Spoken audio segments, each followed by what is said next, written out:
All right, folks, welcome back, everybody. So, I'm gonna get to one topic real quick. So, yeah, let me know if you guys can hear me properly. But, yeah, so, guys, have you guys noticed that if you live in a major city, somewhere in the US or something like that, have you guys noticed that there are more people, there are more cars, there are more traffic, more reckless driving, more disorder, and more languages being spoken than usual, than just English and Spanish, and even Spanish is being spoken more than usual too. All right, guys. So basically, I'm gonna give you guys a scenario. Right? Just imagine there are there is a town, and then there are concessions. There are four concessions. There is concession A, B, C, and D. Matter of fact, let me put up a screen over here. Yes, you have concession A, B, C, and D. All right, A, B, C, and D. So these concessions are here now.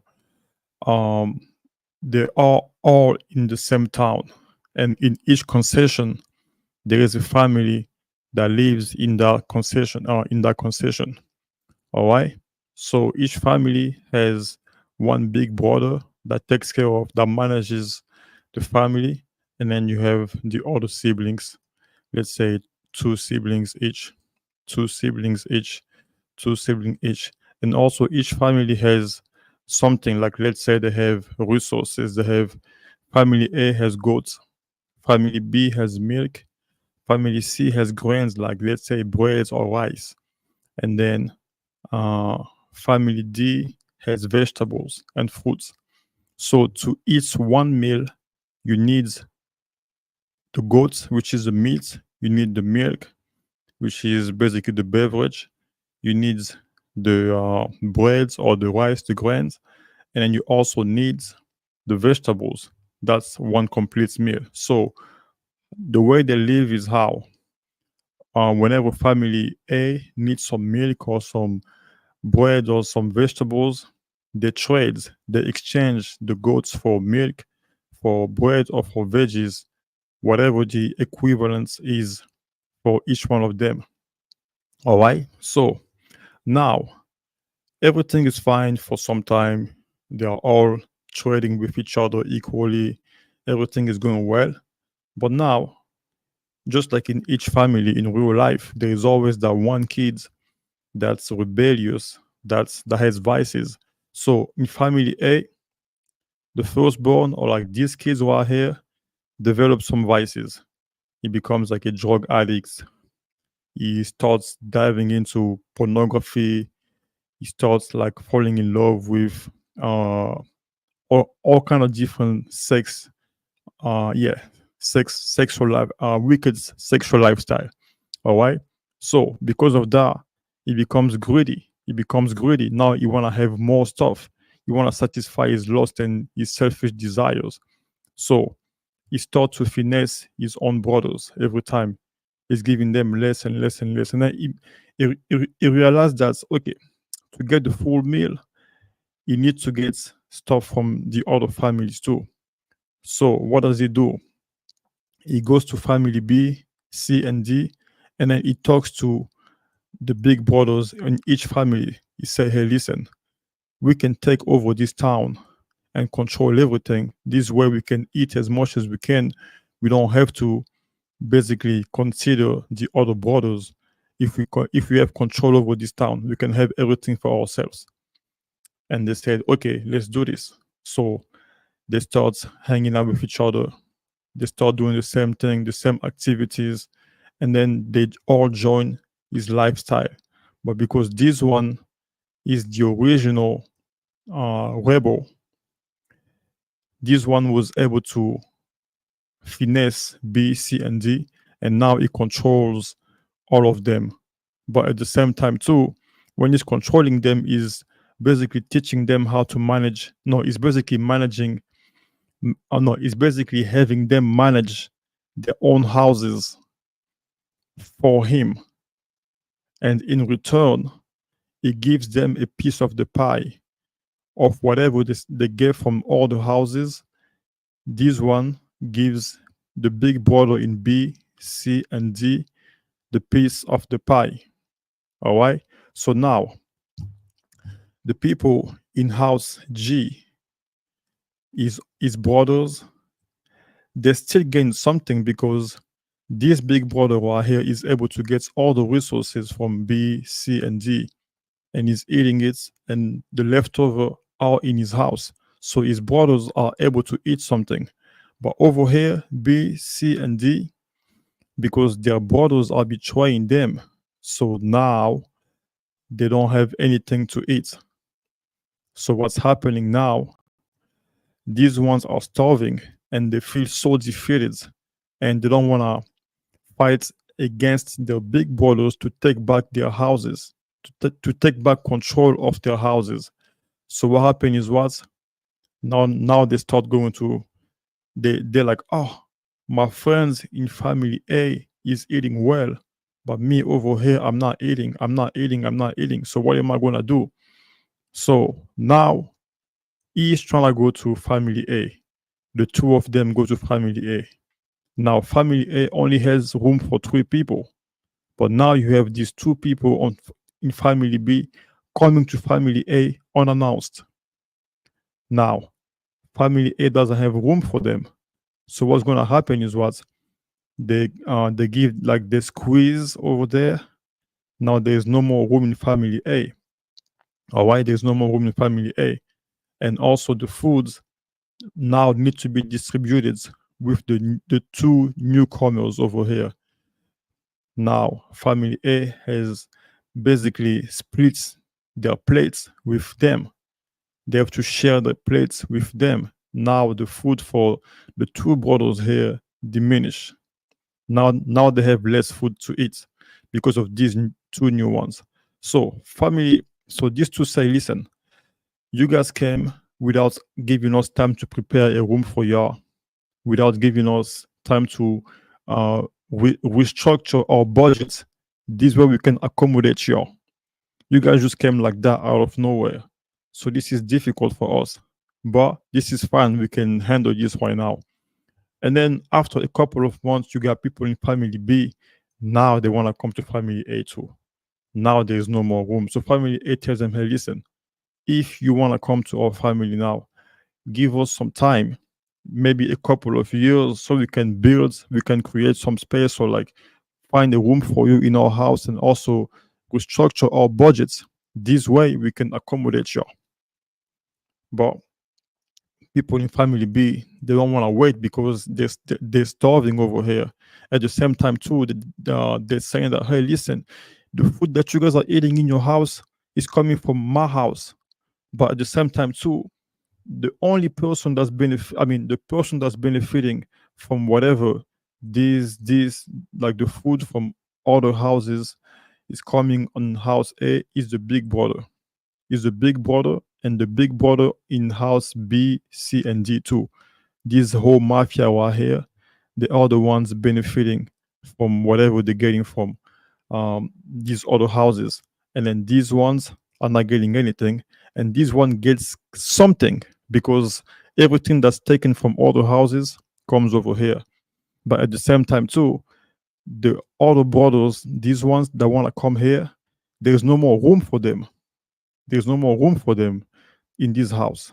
So now they have to basically squeeze themselves up and force and create a room for everyone to come in this house. At the same time, too, family A, because they have something going on, they kind of have like a job. Let's say they have some work to do to cook the foods, to build the houses, the rooms, to clean. So that's kind of like that kind of like occupies them. So when so when they do all that work, their big brother gives them 2 meals per day in return as to pay them. He said, okay, if you guys keep the house clean, I'm gonna give you guys 2 meals per day to pay you guys. But the big brother now is getting greedy, more and more greedier. because he got so many vices that he need to satisfy. So what happens after that? He's like, I can't afford to keep giving them 2 meals a day. I can only give them 1 meal a day. This way, I can keep that one extra meal to basically to myself. So because these brothers over here are so desperate to leave this house because they are starving, they would take anything, even if it's 1 meal a day. So he's like, okay, we can come to your house over here. We can come and work for you, and we can only take 1 meal. That's fine. We're gonna tolerate that. Now, the big brother here with all the other big brothers, they're like, yes, that works for us. This way we can just pay them 1 meal, and then we can keep that one extra meal for ourselves. And if the people that already live in house A, like the other brothers that live in house A, don't want to do that work for only 1 meal, we can use the newcomers, like these other kids that want to come to our house, as leverage. As leverage. Like basically, if you guys don't want to do this job for less than 2 meals a day, we can just replace you guys with these newcomers over here. Now, because of this, the kids in this house are obligated to take 1 meal a day. Now everyone is a slave in this house. Yeah. Basically, they have used the kids in these other houses as leverage against the kids that already live in this house. Now, the only way to basically um for these kids that live here to get paid fairly again to get the 2 meals a day is for these kids to not be able to enter here. This way, the big brother in this house cannot use them as leverage to basically abuse the people that live in this house already, to pay them a fair wage, a fair price. So that's why now the kids over here, they're mad, and then they're pissed, and all the anger is directed towards all these kids that want to come to their house, but they don't understand that the ones that's causing all this is this the big brother. All the big brothers over here of the four houses, those are the ones that are causing all these chaos. Those are the ones that are basically trying to pay them less and abuse them. So their anger needs to be directed towards the big brothers over here, try to stop them. So, yes, one solution is to basically close their house, which can be closing a border. This way, these kids don't come here. I mean, it may feel ugly in the beginning, like, no, you guys are mad, you guys are awful people. You don't want to let us come and basically eat and stuff like that, but it's just temporary. They close their house doors. Nobody comes in this way. They have to face their big brother. They're like, listen, you have no leverage against us. Now you either have to pay us well or no work is gonna be done. Now this brother is gonna be obligated to pay them fairly. Otherwise, no work is gonna get done. And at the same time too, because they have closed this door, these ones have no escape. Now they have to stay here, and for them to survive, they're gonna have to fight against the one that manages their houses too, the big brothers too. It's either they fight against them or they die. And when they have like when it's a survival or die situation, they have no choice. They're gonna have to fight them, and they're gonna win because they are the majority. It's two of them against one, two of them against one, two against one, and they're gonna beat them. Yeah. So that's the point. This is part one. I'm gonna do part two some other time, but I wanna let you guys digest this little scenario, and then I'm gonna do part two with some real world example, with some real life example at a little time. All right, guys. What's up? What's up, Autobot Jasmine? What's up, brother? Israel. Yo! Ça passé, mon frère. Ça passé. What's up, brother? Israel Young Lion. That's the Haitian brother right there, man. Yeah, bro. It's been a long time, man. Like that was almost 2 years ago, man. I got in trouble, man. I got in trouble, but I mean, God is great. I'm out here now. I'm back at it again. I was actually, bro, I was locked up. They wouldn't let me out. Anyways, bro. Anyways. Yeah, man. Yeah, this is it for tonight. I'm gonna go get some sleep. But you guys can digest this one, and then I'm gonna come back tomorrow to give more real life example, like to give the example of my illustration. Ouais, c'est bon, mon frère, ça marche, mon frère, c'est bon. Yeah, bro, yeah, bro. Hey, bro, peace out, man. Take care. Oops.